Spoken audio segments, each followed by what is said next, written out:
Hey everyone, welcome back to my channel. তোমাদের সাথে আমি একটা নতুন ভিডিও শেয়ার করছি। তো এখন সন্ধ্যাবেলায় তো আমার মা এই পেস্ট্রিটা নিয়ে এসছে, তো আমি এই পেস্ট্রিটা এখন খাচ্ছি আর তোমাদের সাথে একটা কথা শেয়ার করছি। তো ভেবেছিলাম যে আমরা যেরকম লাস্ট ব্লগে বলেছি সরস্বতী পুজো করতে পারবো কিনা তা শিওর নয়, কিন্তু আমার শ্বশুরমশাই ফোন করে বললেন যে একটা ছোট্ট সরস্বতী ঠাকুর কিনেছে এবং বাড়িতে সেটা আমার মতো করে যেন আমি পুজো করে নিই। তো আমি লক্ষ্মী, সরস্বতী এই ধরনের পুজোগুলো আমি নিজেই করে থাকি। আর আমার মনে হয় ভক্তিটা মন থেকেই আসাটা খুবই স্বাভাবিক। মানে ভক্তিটা মন থেকে আসলেই সেটা যে যেভাবে ইচ্ছা পুজো করতে পারে, আমার মনে হয় এটা। তো সেখানে আমার ওই পুরোহিতের দরকার পড়েনি। হ্যাঁ, অঞ্জলিটা আমি পাড়ার পুজোতেই দিয়েছি। অঞ্জলিটা আমি পাড়ায় দিয়েছি আগে, দেন তারপরে আমি ঘরে এসে আমি নিজের মতো করে পুজো করেছি। এবং ঘরে নিজের মতো করে পুজো করার একটাই কারণ, আমার মেয়ের জাস্ট পড়াশোনা শুরু হয়েছে, তো আমি চাই না বাড়িতে সরস্বতী পুজোটা বন্ধ থাকুক। আর আমার হাজব্যান্ড পড়াশোনার সাথেই যুক্ত, তো সরস্বতী পুজোটা আমি কোনোভাবেই বন্ধ করতে চাই না। তো এখন সকালবেলায় এখন পাবদা মাছের ঝাল আর এখন রান্না করলাম, একটু ভেজি ডাল রান্না করলাম। আর এটা সরস্বতী পুজোর আগের দিনে, তো সরস্বতী ঠাকুর এসে গেছে পাড়ায়। তো আমরা রাতের দিকে একটু দেখতে গেছিলাম যে সরস্বতী ঠাকুরটা কেমন এসেছে। এটা পরের দিনের ভ্লগ, মানে সরস্বতী পুজোর দিন সকালের ভ্লগ। তো এটা 23শে জানুয়ারি আর আমার বাবার সেদিনকে মৃত্যুদিন। তো আমি একটুখানি খিচুড়ি, আমার বাবা যেগুলো পছন্দ করে, খিচুড়ি খেতে সরস্বতী পুজোর দিন ভীষণ ভালোবাসতো, চাটনি, খিচুড়ি আর একটু বেগুন ভাজা, আলু ভাজা, এগুলো একটু করে দিয়েছিলাম মিষ্টি। বাড়ি এসে আমি এই রকমভাবেই সরস্বতী পুজো করেছি। আর আমার ঘরে যেহেতু পাথর বসেছে, বুঝতেই পারছো পাথরটা, তো পাথরটা বসেছে এবং ঘরের আরও কাজ হচ্ছে, সেজন্য আমি এই ঘরের মধ্যে একটু ছোট্ট করে সবগুলো ঠাকুর এক জায়গায় এনে মনের ভক্তি দিয়ে পুজো করার চেষ্টা করেছি। আর আমার মায়ের সরস্বতীটা দেখো কি ছোট্ট, কি সুন্দর, কি মিষ্টি। আমার ঘরের পুজো হয়ে গেছে আর আমি পাড়ায় প্যান্ডেলের মধ্যে আমি অঞ্জলিও দিয়েছি।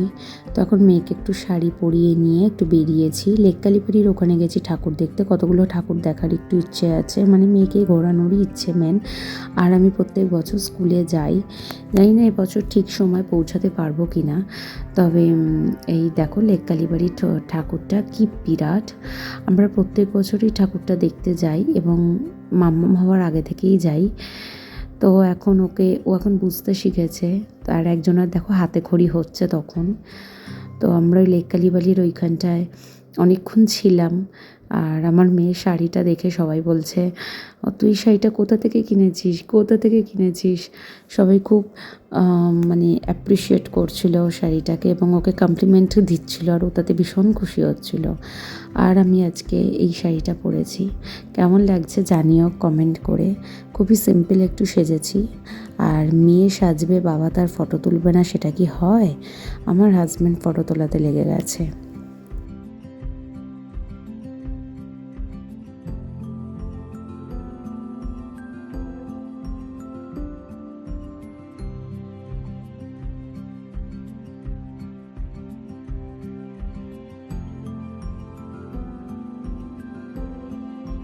লেক কালীবাড়ির মাকে দর্শন করে এবার আমরা একটু আমার স্কুলের দিকে এগাবো। হ্যাঁ, এটাই আমার স্কুল, সেটা হচ্ছে বেলতলা গার্লস। আমি বেলতলা গার্লসেরই স্টুডেন্ট। আর এটাই লালবাড়ি স্কুল। দেন তারপরে আমরা এই একটা ঠাকুর দেখতে এসেছি। এটা আমরা এক্স্যাক্ট জায়গাটার নাম মনে নেই, তবে ঠাকুরের পিছনে ঠাকুর নামটা লেখা রয়েছে ব্লু স্টার সামথিং, কিছু একটা ক্লাবের নাম। কিন্তু ঠাকুরের একটা রূপ, মানে আমি এরকম রূপ সরস্বতী ঠাকুরের কোনো দিন দেখিনি। সত্যি এত সুন্দর হয়েছে, পুরোটা থার্মোকলের করেছে, এত সুন্দর করে প্যান্ডেল করেছে এবং রাস্তা জুড়ে আলপনা দিয়েছে।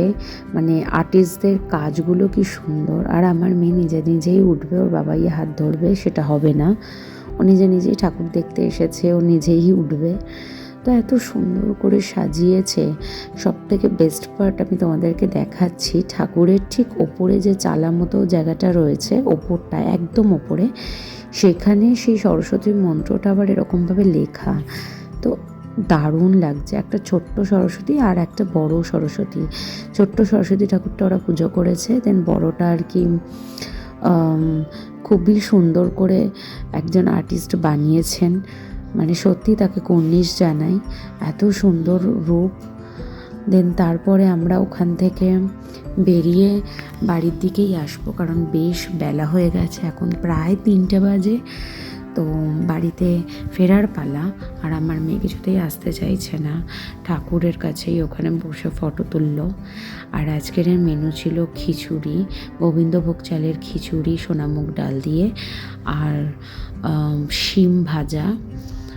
শিমটা আমি ভেজে খিচুড়ির মধ্যেও কিছুটা দিয়েছি, আর কিছুটা শিম ভাজাও রেখেছিলাম, আলু ভাজা আর বেগুন ভাজা আর চাটনি। আর আমি না ব্ল্যাক কিশমিশটাও দিয়েছিলাম চাটনিতে, তো ওটার দানাটা মুখে পড়ছিল, তাই ওরকম মুখটা করছিলাম, কিন্তু অপূর্ব হয়েছে। পুজোর দিন রান্না করেছি, আমার বাপির জন্যও করেছিলাম, জানি না সেই জন্য কিনা। বাই।